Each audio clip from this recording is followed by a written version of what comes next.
Bonjour et bienvenue dans votre moment de détente et de bien-être. Alors aujourd'hui, j'ai la chance et l'honneur de faire une interview au-delà de l'Atlantique. Nous sommes au Canada avec Aspen. Bonjour Aspen. Bonjour. Alors je dis bonjour comme si c'était la première fois qu'on se voyait.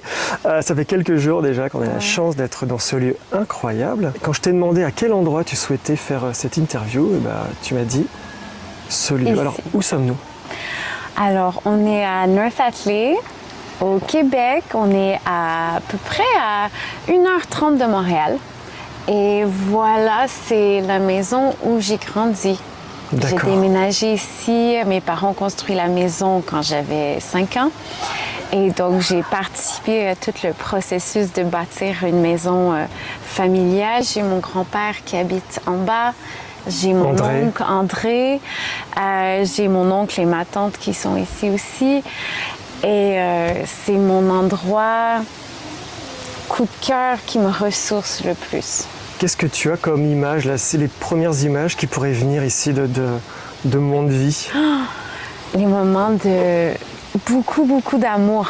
Je pense à mes parents et mes grands-parents qui avaient toujours une ouverture d'esprit sur le monde, les amis, qui comprenaient l'importance de l'amour, l'amitié, le partage et que notre porte était toujours ouverte pour tout le monde. Et de vivre dans un milieu comme ça, c'est formateur. De voir comment important que c'est de tisser des liens dans la vie, de garder des relations fortes humaines et de toujours être là l'un pour l'autre. Et ça, je l'ai vraiment appris de ma famille. Ça me permet de me guider dans tout ce qui est important en fait. Je me rends compte que j'ai une chance inouïe et que j'ai envie de transmettre ça à mes enfants et à mes amis aussi. Juste pour revenir sur ce lieu-là, qui est juste magique, c'est magique. En quoi tu penses qu'il t'a aussi fait grandir? Mon Dieu. Déjà, le décor est pas mal. La vue, déjà, elle est pas mal. Mais d'être dans la nature et de juste être un enfant et de profiter du moment présent avec ce que la nature a à t'offrir. Que ce soit de passer un moment dans le jardin à racler des feuilles, ramasser des pommes, ramasser des fleurs, rechercher pour des trèfles à 4 feuilles parce que c'est un porte-bonheur et tu es là avec tes grands-parents, tes parents, tes amis. C'est tellement simple, mais c'est tellement facile et accessible à tous. Mais si tu prends le moment, c'est ça qui t'apporte le plus de bonheur dans le moment le plus réel. La Terre, elle est tellement riche, elle est tellement belle, il y a tellement de choses à offrir. Des fois, ça commence et c'est juste devant toi. On a eu cette opportunité aussi d'être libre dans cet espace. Et d'utiliser notre imagination. On a eu la chance aussi d'avoir des amis avec qui on pouvait partager et grandir dans cet environnement-là. Et ça l'ouvre le cœur et ton esprit. Et ça simplifie tout, ça calme tout. Et je pense de pouvoir avoir ça à un très jeune âge, tu le perds jamais. Et dans la période où nous sommes, on est au mois d'octobre là, et on est ce qu'on appelle dans l'été indien. Là, la nature s'exprime pleinement, les couleurs pleinement, c'est à en pleurer. Moi, je pleure tous les jours d'émotion sur l'humain et sur la nature. Et ce qui est intéressant, c'est que là, dans ce lieu, vraiment, le lac et la nature nous parlent. On sent que c'est un vrai personnage. Et quand tu nous racontes aussi que l'hiver, le lac, il est gelé. Donc c'est encore une autre énergie. Au printemps, il y a d'autres couleurs. Toutes les saisons ont une différente énergie. Chaque saison apporte sa particularité, son essence, sa propre âme, si on veut, et qui apporte des différentes opportunités de partage. On est au même endroit, mais on ne le vit pas de la même façon. Et ça, c'est très très spécial à un endroit comme celui-ci qui est particulièrement incroyable. Alors en parlant d'incroyable, on va faire venir tes parents, justement. Et ce qui est intéressant, le sujet c'est toi, mais c'est aussi intéressant de voir ce qui a pu t'alimenter, les personnes qui ont pu t'alimenter aussi de cette façon-là. Et vous allez mieux comprendre aussi après dans ce que tu fais dans ta vie, dans ton métier, dans la personne que tu es. Ça permet, je pense, de mieux comprendre aussi l'inspiration, les sources d'inspiration. Ça, c'est sûr. Je ne serais pas la personne que je suis aujourd'hui si ce n'était pas pour ma famille. Ok. Donc je vais les appeler. Cut, tout de suite.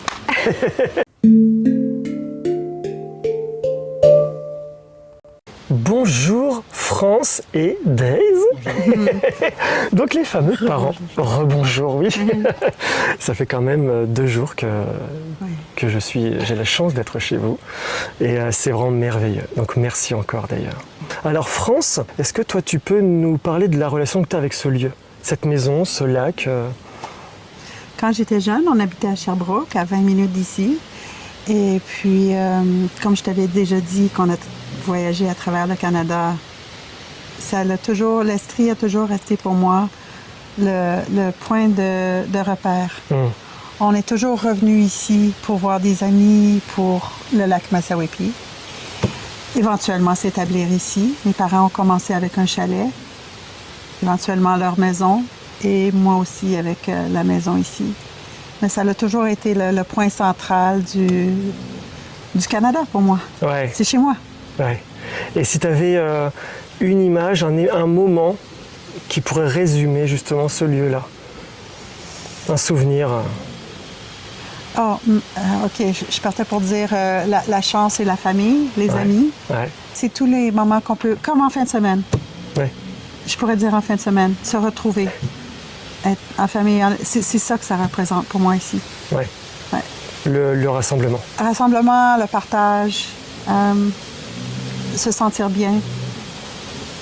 C'est ça. C'est toujours beau pour moi de voyager à travers le monde. On découvre plusieurs bels endroits, des paradis ailleurs, mais c'est mon paradis ici. D'accord. Et alors nous, France, on a un lien vraiment particulier aussi. Oui. C'est que en fait, tu étais à Instit. Pendant combien de temps tu étais professeur des écoles? J'ai passé, j'y vais encore un peu, faire de la suppléance, ce qu'on appelle la suppléance ici, pour remplacer. 35 ans. On a eu une magnifique opportunité quand on s'était rencontrés à Paris, dans un endroit extraordinaire aussi, Mais à cette période-là, moi j'étais aussi instit, réseau AEFE à Kenitra, au Maroc. Et on a discuté, ça a tout de suite matché entre nous. Et je t'ai proposé, mais attends, si on faisait une correspondance entre mes élèves et les tiens, entre le Maroc et le Canada. Et tu as accepté. Ah, bien sûr. Je te remercie, vraiment. Et pourquoi tu as accepté? Ce que ça pouvait...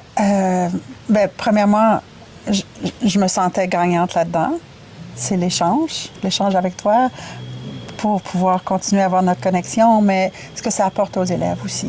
L'ouverture sur le monde avec une culture différente, mais quand même, c'était super intéressant. Et qu'est-ce qui t'a amené à ce métier d'instit?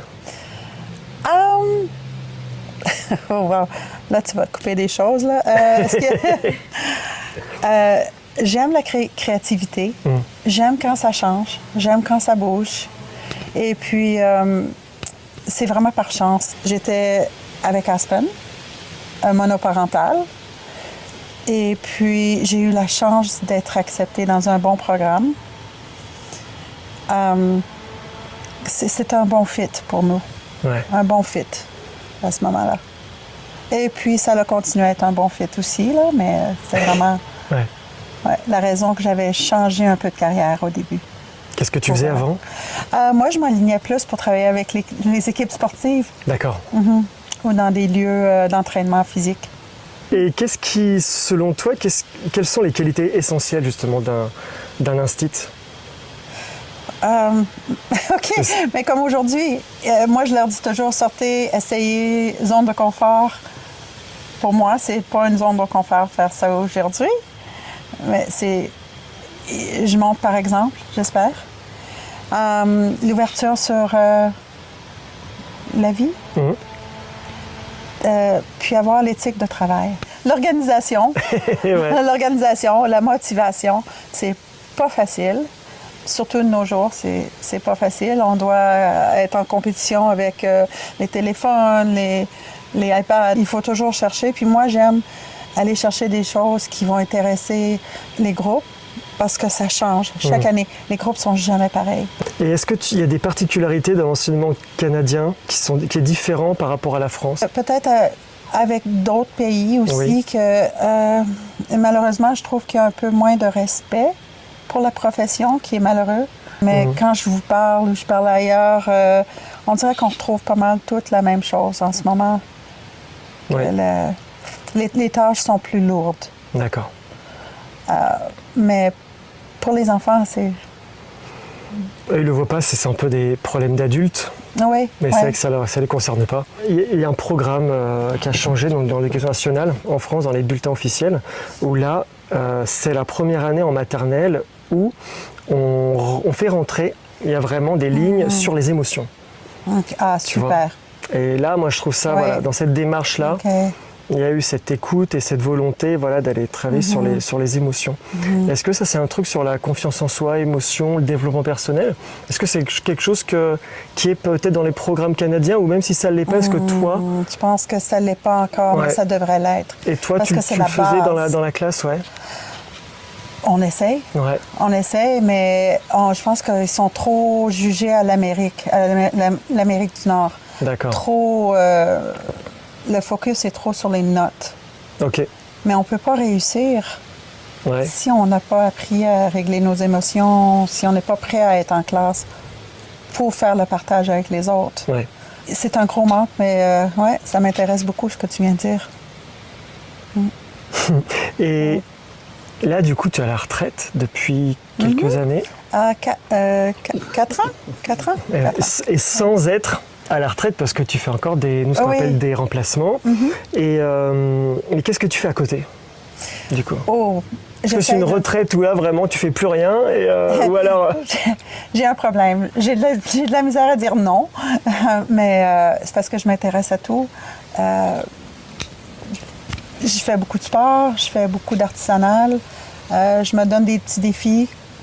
Ça paraît peut-être niaiseux, mais cet été, je me suis dit, bon, mais j'ai besoin de quelque chose de nouveau pour mes mains. J'ai appris à faire du crochet. C'est juste continuer à apprendre, s'intéresser aux autres. Je suis très chanceuse d'avoir un bon réseau d'amis ici. J'ai juste à appeler, puis... J'entends, mais il y a le côté aussi un peu aimant, où voilà, on attire ce que l'on est aussi. Donc c'est intéressant. Moi, tu vois, je te demandais les différentes qualités que ça demande d'être institut, etc. Mais moi, je le revois depuis, même encore plus, en vivant avec vous depuis 2 jours. Voilà, il y a ce côté observation, bienveillance, pas besoin de parler pour diffuser cet amour et cette bienveillance là, tu vois. Et c'est ce qu'on retrouve aussi chez toi, chez vous tous. Et ça fait du bien. Tu vois, des fois, et je me le permets parce que c'est important aussi même d'en parler aux enfants. Et je parle même aux parents, du coup, où si un enfant ne parle pas ou peu, même si la maîtresse ou le maître dit, bah là, mais doit s'exprimer à l'oral, mais en fait, c'est juste que naturellement, il entre dans un groupe. Un groupe fonctionne quand il y a des personnes, j'appelle les aboyeurs, il y a les suiveurs, il y a les observateurs, et puis même ce que j'appelle les guides ou les sages qui interviennent extrêmement rarement, mais juste voilà, pour réorienter et juste pour être là, qui permet de diffuser la chaleur, tu vois. Et voilà, et tu fais aussi partie de ces personnes-là, quoi, et qui rassemblent. Je pense que ça dépend de la situation. Pour moi, je peux être une de chaque personne que tu as décrit. Mais c'est drôle parce qu'avec, je regarde Aspen ici, mais je vois la différence entre Aspen et sa sœur, Sydney. Sydney. Oui, que Aspen, toi, c'était facile pour toi, plus facile. Et Sydney, c'est plus une observatrice. Souvent, je lui disais, mais t'étais gênée aujourd'hui? Non. Mais c'est qu'elle était toujours présente. C'est la différence de... quand elle dit quelque chose, on l'écoute parce qu'elle a quelque chose de bien à dire. Mais elle observe. Et tu vois, ce regard bienveillant, ce que je retrouve aussi chez vous, vous l'avez aussi envers les petits-enfants, justement. Et il n'est pas là, mais... de les avoir. Non, mais pouvoir les voir aussi tout à souvent. Tout à fait. Et bon, il n'est pas là, mais juste en bas, on va le voir tout à l'heure, au bord du lac. C'est André, et c'est fou comme il me touche aussi. Tu as ce regard aussi bienveillant. Le grand-père, quoi. Il est arrière-grand-père, mais et c'est toujours un bonheur, d'être là. Il fait du bien aussi. Tu vois, mais voilà, juste ce regard non jugeant. J'ai conscience que mes enfants sont différents et d'accueillir, et comme dit Marie, ma femme, c'est d'accueillir en fait les différentes facettes de la pièce d'une même personne. Et on sent ça. C'est sûr qu'un enfant le ressent et se développe beaucoup plus facilement que d'être dans le jugement ou de faire plaisir aux parents parce qu'ils voudraient qu'ils soient comme ça. Donc je trouve ça extrêmement sain. Et justement, et en parlant aussi de diversité, moi ça me fait penser à Daise. Est-ce que, alors ça aurait été difficile de tous les énumérer, mais est-ce que tu peux exprimer les différents métiers que tu as pu avoir, que tu as pu vivre? J'étais assez chanceux dans ma vie. On va parler tantôt de Slumdog Millionaire. J'avais touché plein des affaires que un n'est pas lié avec l'autre du tout, mais à la fin, oui, c'était un genre de cercle. J'ai fait des études en éducation physique à Nouveau-Brunswick. Mais j'ai jamais allé plus loin que ça. J'ai travaillé comme barman, je travaillais comme chauffeur de camion. Il y avait une partie de la business de la famille qu'on transportait les camions au travers l'Amérique du Nord. Alors, ça me donne une chance de voyager. François parlait des voyages, on parle avec les enfants par rapport aux voyages. Si vous avez la chance de voyager, vous êtes capable de voir qu'est-ce qui passe autour. Puis on est tellement chanceux quand on retourne chez nous, on dit on est correct. Dans ma vie, j'avais voyagé un peu, payé mes études à l'université, j'ai travaillé dans la cuisine commerciale. Alors j'avais une certaine habilité de travailler dans ce métier-là. Et puis, par chance, quand j'ai voyagé en Europe avec un de mes chums, on est tombé sur une place, sur un yacht privé, comme chef cuisinier. J'ai rencontré des mensonges un peu pour avoir le job, mais j'ai eu le job, puis il m'a gardé toute la saison, puis encore. J'ai passé comme deux bonnes saisons sur les bateaux différents. Après faire traverser de la Méditerranée, tu disais. J'ai travaillé en Égypte, un peu dans la mer Rouge. Puis des endroits, des lieux où c'était, on va dire, tendu même. C'est des places intéressantes. Une fois, j'ai fait une livraison de bateaux entre Curaçao jusqu'à San Diego. Avec la famille, on traversé le canal Panama, puis on a monté les côtes ouest, Nicaragua, ces places-là. Puis quelquefois, on était suivis par des pirates. Et des vrais pirates, quoi. Pas les pirates, nos enfants jouent aux pirates. Non, c'est parce on appelle ça un soft target. Un yacht privé, c'est vraiment un soft target. S'il veut, à cause des ennuis, c'est facile à faire, nous autres. Peut-être on roulait un peu plus vite, mais pas plus que ça. Chanceux, quand j'ai retourné au Canada, j'ai été à l'extérieur pour un bout de temps. J'ai voyagé, j'ai fait le tour du monde une couple de fois. J'ai retourné au Canada, mon père était malade. Puis je voulais trouver quelque chose pour me garder plus ici dans le coin. Au lieu d'être vagabonde un peu, c'est mieux de passer le temps avec. Et à ce moment-là, j'ai décidé que je vais travailler pour les douanes. Je ne sais pas pourquoi. La douane. La douane canadienne. Puis j'ai fait le processus, j'étais engagé. À ce moment-là, j'ai rencontré, actuellement, par avant ça, j'ai rencontré Aspen et France. France avant dans un bar. Et après ça, elle m'a introduit ma belle-fille Aspen. Une couple d'années après, on se joint, on se mariait. On avait une autre fille, Sydney, qui est plus grande maintenant. Avec les petits-enfants, on est vraiment chanceux. On lève tous les matins, je pense qu'on dit on est gâtés pourris. On est gâtés pourris. Alors, j'ai fait 31 ans aux douanes à temps plein. Je travaille encore pour eux autres pour un autre 3 ans, alors c'est 34 ans à peu près pour l'Agence Service Frontalier du Canada. Job extraordinaire. Ça donne la chance de rencontrer toutes sortes du monde dans toutes sortes de situations que moi, je trouve, c'est fun. Mais quand, en grandissant, on a toujours dit aux filles, c'est quoi les choses importantes? Ben, la famille. La famille, c'est important. Puis l'autre chose, c'est partager. Ouais. Ça vient de mon père, ça. Ouais.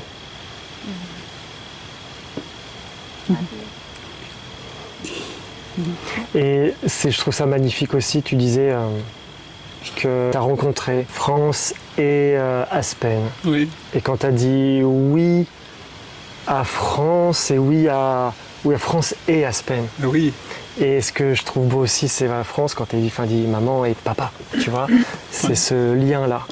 Ces liens forts et qui sont sans passant, on s'en fiche, c'est vraiment le cœur. Vraiment l'amour. Et j'en parle dans une autre interview, c'est aussi pour qu'un enfant se développe, c'est l'amour, la confiance et la sécurité. Amour, confiance, sécurité, c'est vraiment le trépied. Et l'amour, on le ressent chaque seconde. Moi, j'ai envie de pleurer chaque seconde ici.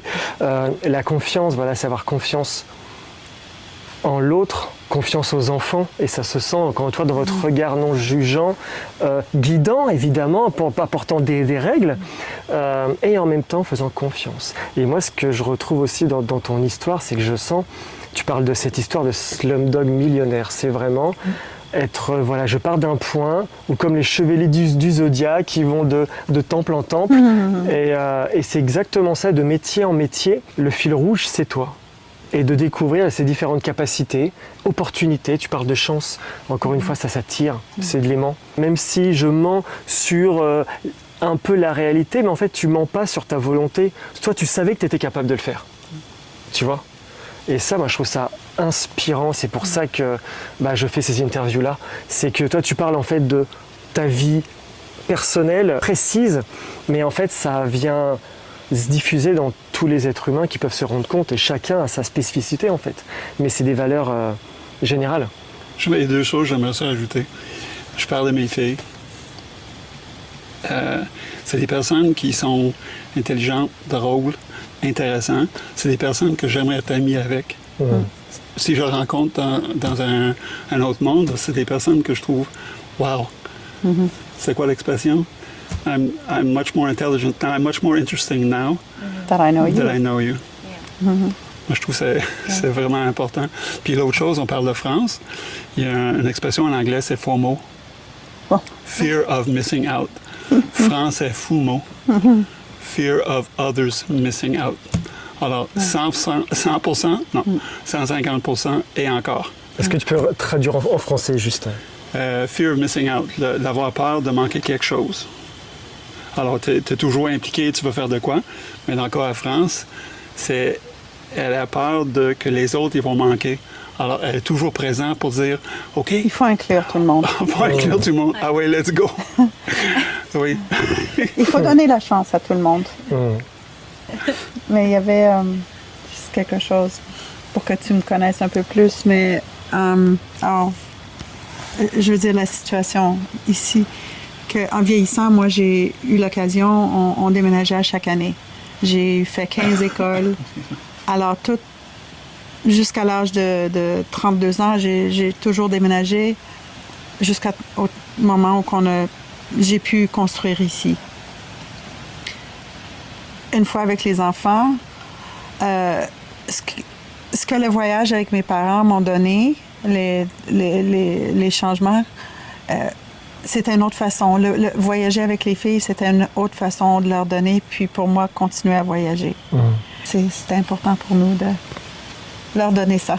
Puis j'espère que dans leur métier, je le vois dans leur vie, dans leur métier, ils continuent à redonner. Bon, on va en reparler dans quelques instants, mais juste pour la petite touche qui me fait rire, avec Ludo, on est passionnés de basket, c'est comme ça qu'on s'est rencontrés. Non mais ça va, là, s'il y a les fans de basket, vous allez être dingue. C'est que toi, tu as joué avec avant Michael Jordan, d'accord, il y avait la grande star de basket. Si je vous dis record de points, 100 points en un match, déjà tout de suite, vous allez comprendre, vous dire, mais quoi? Vous l'avez tous vu en noir et blanc, c'est ce que je te disais hier. Moi, je le connais qu'en noir et blanc, sur des photos, des vidéos, des highlights. Mais lui, il l'a rencontré en vrai. Et ce qui est dingue, c'est que tu as joué contre... Alors, tu veux dire son nom? Wilt Chamberlain. Wilt Chamberlain. Rien que de dire, c'est hallucinant. J'ai l'impression qu'on parle d'un gars qui a vécu, je sais pas s'il était réel. Et toi, tu l'as rencontré vraiment, mais en vrai. Et tu as joué contre lui, mais dans quel sport? Le volleyball. En volleyball. Parce que toi, tu étais joueur de volleyball. J'étais un joueur de volleyball à un certain niveau. Mais c'était drôle, je restais à Vancouver dans le temps. Je travaillais pour la Croix-Rouge. Nous autres, on faisait les cliniques de sang. Chaque été, il est venu ici 2-3 mois à Vancouver pour passer l'été. Sa carrière basket est finie, mais lui, c'est la première personne, il est parti à une ligue professionnelle de volleyball. Il mesurait 7 pieds 1. Alors, ça veut dire un mètre, je ne suis pas certain, mais c'est grand. Je regarderai sur Internet. Je suis 6 pieds 4, alors il me dépasse par 9 pouces. Une bonne grandeur.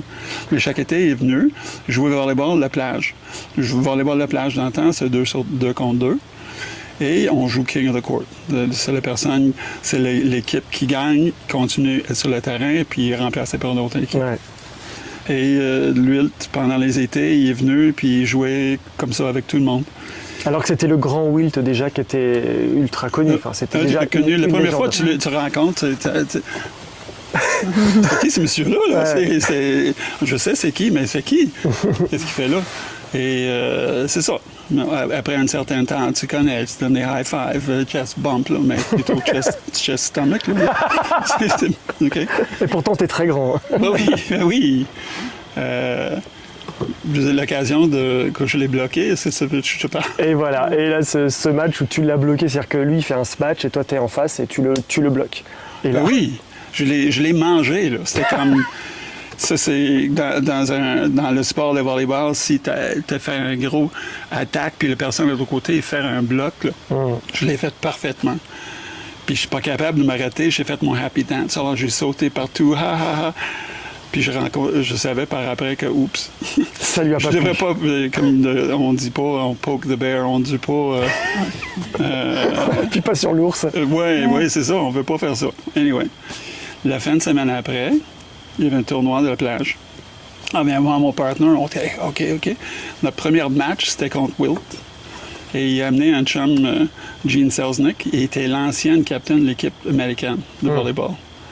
Alors, les chances pour nous autres de gagner, c'était comme Mais qu'est-ce qui était intéressant, c'est parce qu'au début du match, on se présente au filet. On serre la main, merci beaucoup. Puis Wilt a dit à Gene... This guy blocked me this week. Il a fait un petit danse de fou, là. Je vais casser ses lunettes. Parce que tu avais des lunettes? J'avais des lunettes dans le temps, puis...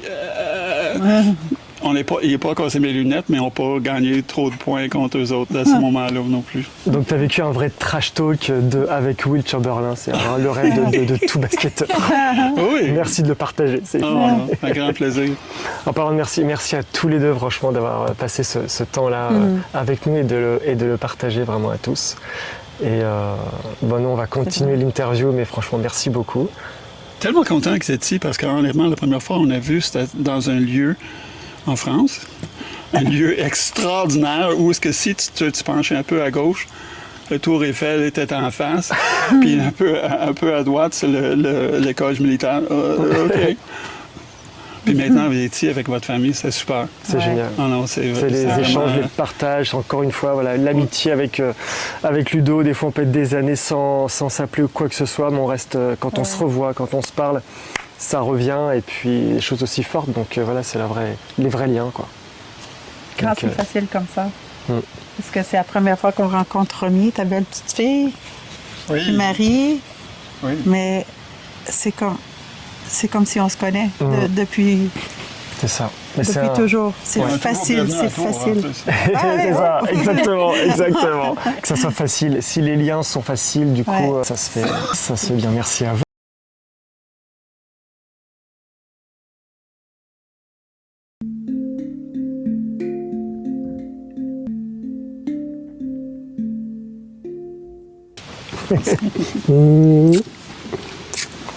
Merci à toi. Merci beaucoup. Super. Je coupe. Merci beaucoup, vraiment.